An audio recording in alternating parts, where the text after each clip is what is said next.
watching Thursday's Right Stuff. We're live on Channel 5 with Russell, Kane and Diamond and Leveller star Mark Chadwick. Mark's going to have the rest of today's headlines for you in just a few moments. But first, you're right, guys, down there. Sorry.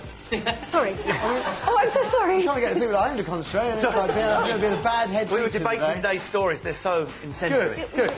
We're trying to find out if recycling sacks, waste buckets and wheelie bins are an environmental eyesore. Right Stuff at 5.tv is the place for your emails. They're meant to, of course, to help us save the planet, but is it just possible they're destroying it? Are those brightly coloured sacks for old paper and card, boxes for glass, slot buckets and wheelie bins, an eyesore blighting your community? Judy Chisholm from Devon thinks they are. She's suing a local council for £5,000 compensation, the amount she reckons those sacks and boxes have devalued her home and neighbourhood by. And I'm kind of sympathetic. I mean, bad enough to see them hanging on people's fences or cluttering up driveways waiting for collection, but things seem to actually get worse on collection day in Camden, where I live, when the empty bags, that is my street, by the way, they're just thrown wherever. You know, it's not particularly nice, is it? But then, of course, if they help save the planet, maybe we should put up with a bit of street clutter, Russell. Clutter. Well, this is what we were just getting so impassioned. Oh, I'm sure you were. Impassioned to the point where we spoil the flow of the show. Look, I mean, we were saying before the show, the argument's illogical. If everyone has the bins out of the front, then everyone's property is devalued to the same extent. So that's that argument. But it's about whether it's an environmental eyesore rather than devaluing people's property. Yeah, but it's like the windmills argument. I don't want to stare at windmills on my. Yeah, but if you don't have a windmill outside everybody's house. No, but and they're not all blue or pink or green or brown. Yeah, but we all produce refuse, don't we? And it's got to be coped with. If the Arctic melts and the sea starts cascading over your garden, it's going to be a much more of an eyesore than a green bin out of the front. Surely they could have come up with something modular. I mean, I've seen the ones they use in Holland. It isn't a succession of sacks and boxes, all different sizes and different. There isn't one thing in the collection I've got which looks exactly the same as they have down in Devon. There aren't two units that can link together. Everything is different. Everything is disparate.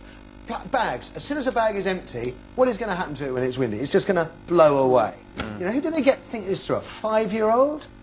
Yeah, we do need a better system, but it's the classic Brits not really getting into recycling. We spoke about it earlier in the week. But that's why, because it's a mess. It is a mess. It is. And those slot buckets are disgusting. They just started them where I live. Why couldn't they make the slot bucket the same size as the green box and make a box the same size as the other boxes for your paper and cardboard with little pegs in them so they all slot together in one unit of 4? Why is that slot? Are you talking about the waste food bucket? It's so tiny. Yeah. How's that supposed to take a week's worth of waste? You're supposed to throw them much away, aren't you? You're supposed to eat it. It's a huge one. Oh, please. Yeah. You're supposed to eat the food. Yeah. Just not eat the slot bucket. Just put some pastry on the top of it and bake it.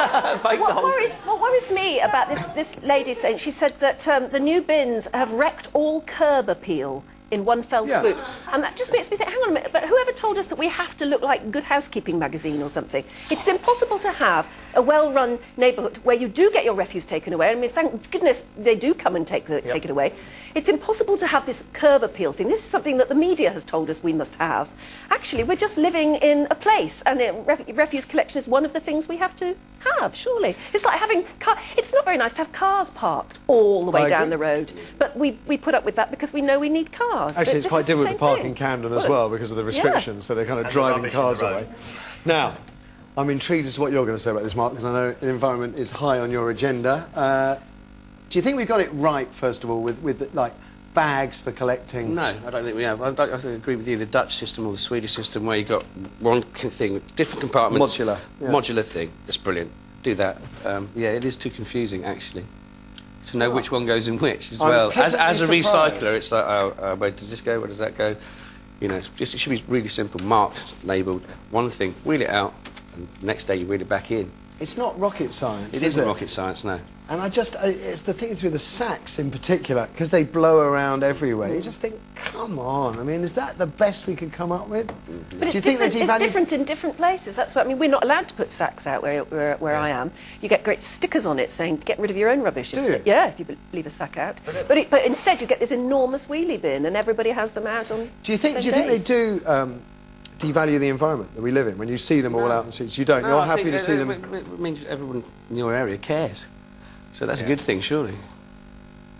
But doesn't it show the fact the system's so disparate and we've got bags going around that people at the top of the food chain don't care enough to sort out a modular system? Or people at the council, we just need to make a token effort to recycle, a few coloured bags flying around, then we can get back to filling up our landfills. We're all worried that it is token, aren't we? It is token, but it genuinely is token. I mean, where I live, it's so hard to eat. I don't even get new recycling bags delivered regularly enough compared to the rate I fill them up. And I'll bet you recycle completely different things from I don't what have any I have to rubbish. recycle. I don't buy anything anymore. I'm done with buying stuff. Well, that's the best way. Really, there's nothing I want, nothing I need. There's every birthday, every Christmas. What do you want? I don't want anything. Leave me alone. I hate Christmas. I hate you. I do. But it's true. It's true. And then when you do buy food, it's just packaging. The packaging is packaging. I noticed that one of the stories in the papers yesterday was that the big supermarkets still haven't reduced their packaging by anything. So what do we think? Waste buckets, wheelie bins, blue recycling sacks, and environmental eyesore? Or do you think the benefits for the planet outweigh the drawbacks? Right Stuff at 5.tv is the place for your emails.